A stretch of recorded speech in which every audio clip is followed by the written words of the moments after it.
Sunod sa nasinating kainit sa panahon sa katilapyahan sa lungsod sa Consolacion. Ang ipang-harvest na lang humanabatayan sa masakop sa Fisher Folks Association sa dapit. Nga daw gahangak na ang mga isda ug mius-us usab ang level sa tubig. Si Luan Merondina sa report. Sa video nga kuha ni Rodrigo Soco, fisheries technician sa lungsod sa Consolacion, makita nga nagpababaw na ang mga isdang tilapia nga daw gahangak.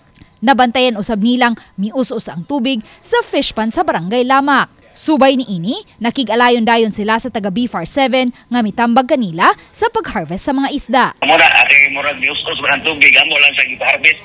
Kay sayang kayo murag ang tendency na murag mulo ay oxygen tungod sa init sa tubig, so ang tendency mga matay pud niya si bako to wala pa harvested. Moabot sa 300 kilo sa tilapia ang ilang na harvest. Nanawagan usab ang taga BFAR 7 sa ubang mga Fisher Folk Association ilabi na sa mga bukirang barangay nga kanunay nga i-monitor ang ilang mga fish ponds ug makiglayon-gilayon sa ilang buhatan aron dali kining maaksyonan. Hinoon matod ni Joel Clapano, Cebu Provincial Fishery Officer, nga dili hinuon ingon ni ana kaapektado ang mga fish pens o fish cages sa kadagatan.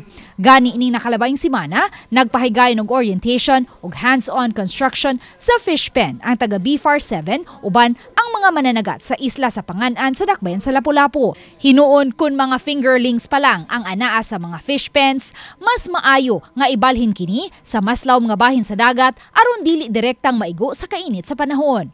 Susama usab ang tambag sa taga BFAR 7 ngadto sa mga nanagiya og mga lato o guso farm sa mga fish ponds o baka mga guso farm sa kadagatan. Ato lang i-advise ng mga seaweed farmers na ipapalawman gamay no, pilawman mga 3 feet o 1 fathom gikan sa surface sa tubig ang ilang gusto para dili siya maigo gyud sa plantarya or kuan sa init directly sa init sa adlaw. Uban ni Marlon Melgazo ug Rod Prado, Luan Merondina. Balitang Bisda.